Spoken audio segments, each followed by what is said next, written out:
This is Mary with Orion's Corner, and I'm going to show you how to make these cute dangle hoop earrings. You can choose any colors you want to make these earrings. You can choose any kind of different material. These are made out of wood dyed colored painted beads. They are not color fast, by the way. They are wood beads with some toppers. I call them toppers and stopper beads. And then I use a spacer bead. So I have worn these quite a bit, probably need to clean them up a little bit, but I decided today I would make all pink ones. So what you will need, and I've actually already started just a little bit, you will need for each earring 21 smaller beads, and shame on me, but I should know what size these are. I believe these are like 3 millimeter, maybe 4. I don't know exactly. I don't have my measuring thing. Not sure where it is. There's a kitty cat in the back. Then you need a stopper and a topper bead, and I'm using some hematite round faceted beads, very sparkly. Since this is pretty shiny silver, I'm using this shiny silver here. Then you need some in between spacer beads. These are rondelles, and I had 2 choices on sizes, and I decided to go with my smaller ones, although I don't think that's a small one. It's kind of hard when I'm looking from the angle. Then you need your head pins, of course. So these were already started, and let's do this. I'll kind of go from scratch to show you how this works. You don't really need one this long. This looks like a 2-incher. To be honest, 1.5 inches would be just fine, but we were running out, and I don't think I even had any 1.5 inchers. So put your stopper bead on the bottom. I put 3 of these colored beads on top, and then a topper bead. Now, I have done these with really pretty crystal beads. I've done them with impression jasper, which have made them look very, very nice. And the hoops that I use actually come from Hobby Lobby, and it's hit or miss, but these are silver plated ones, I believe. They come like 2 or 3 in a package. They're about 1.5 inches in diameter.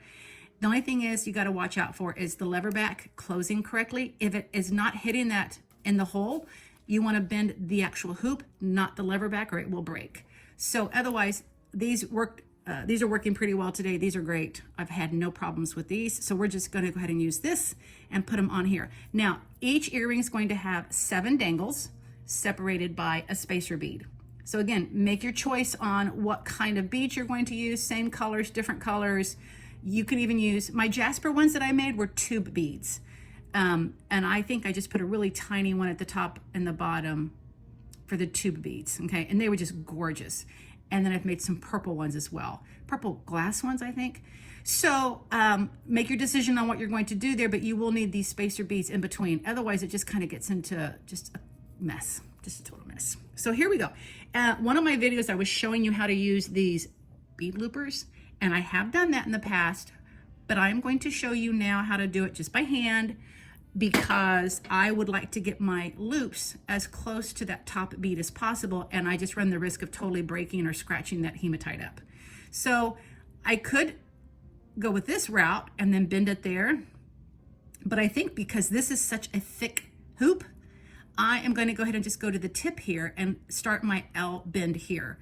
If I start it back here, I'm going to have more space. It's going to be starting up here instead of closer to the bead. The farther in I go, it's farther away from that bead. So I'm going to try to keep it as close as I can to the bead and make my bend. And again, I'm going to make it into that L shape, that 90-degree angle. Okay, then I do want to make the loop pretty large, so it does go around the thickness of that hoop. And I'm going to go in about a 1/3-ish way of my needle nose pliers. Come up a little bit, and then I'm going to start to maneuver this around the pliers because I want my shape to be round. And it's going to play on me. And they move. They're like wiggly little toddlers. Oh my gosh. Okay, so if I get to this point, then I'm really close to where I want to be before I start to trim it off. Okay, now that is not a good looking circle, but we're going to fix it. We're going to take this bottom part off, almost where that bend started, but just a little bit above it.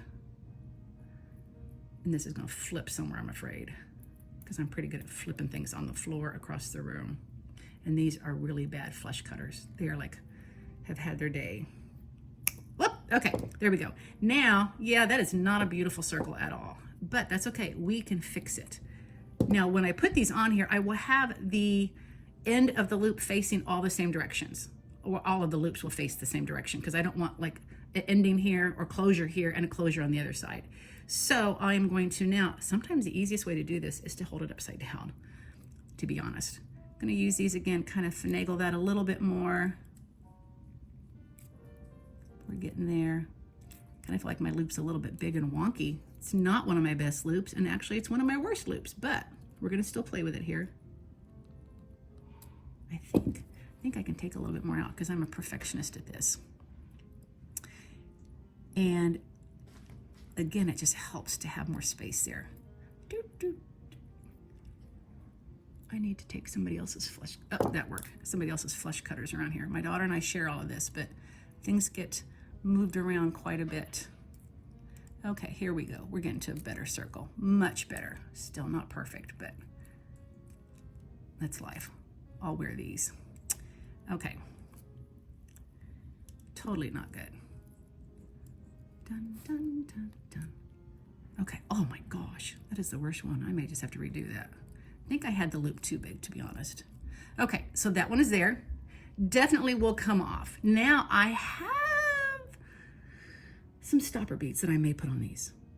I'll think about that. I will show you those at the end. Those are just really, really cool that they fit on kind of snug. I already made this one earlier and it's gonna slide right, oh, sorry, I gotta put my spacer in there, but it slides right in. So that's why I may end up putting some stopper beads on here. I'd like to avoid those sometimes, but just because it puts your dangle at a specific place.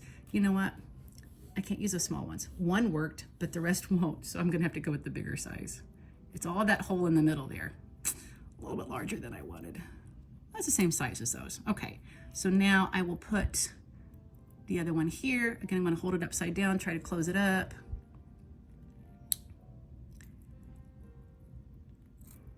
And you definitely can use the loop maker. Just know that when you use the loop makers, you have to start it out a little bit farther out. Excuse me. Okay, I'm gonna go back and close that up a little bit better. Aha, so these are gonna be a little bit more ovalish. Okay, and again, another spacer bead. And I have this one already made, and I'm gonna check where my closures are. They are on this side, so I will follow that way. So there we have 3 of my 7. So I'm gonna finish this up. And at the end, what I'll do is I'll show you what the stopper beads look like. They're actually called slide clasps, I believe. They are cool. It is definitely an option, but you know, people aren't opening their earrings up and trying to take these off. I like the freedom of these, so I'll show you those at the end. But in the meanwhile, I'm gonna speed this up so you don't have to watch me do this in slow-mo.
They are finished. Both pairs of earrings are completely beaded and everything. Two things that I forgot would be that these wooden colored dyed earrings are from Hobby Lobby, and the hematite, faceted hematite smaller beads are from a larger bead store down in Springfield, Missouri.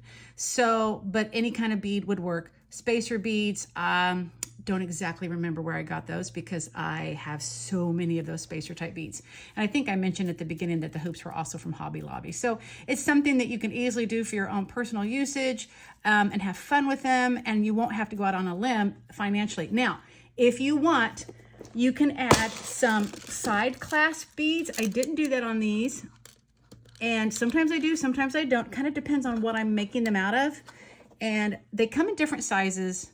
Got these from Cherry Tree, and it's like, most of them are like the rondelles, and they have a little plastic inside of them.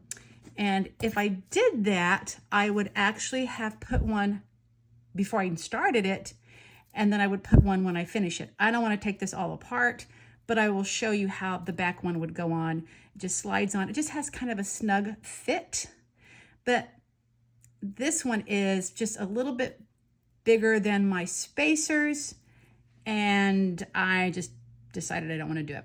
If you decide to do that though, you'll want to push them to the point where it's going to lay and dangle on your actual ear, because nobody wants to wear earrings that look like that when they dangle.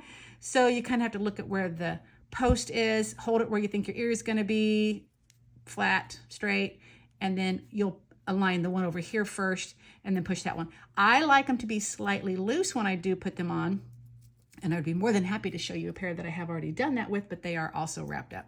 And kind of give them that dangle ability still. So I hope you enjoyed this, and I hope it gave you some desire to make your own cute earrings, either for the summer, fall, or think winter colors, green, red, dark blues, and things like that. Thanks for watching. Bye-bye.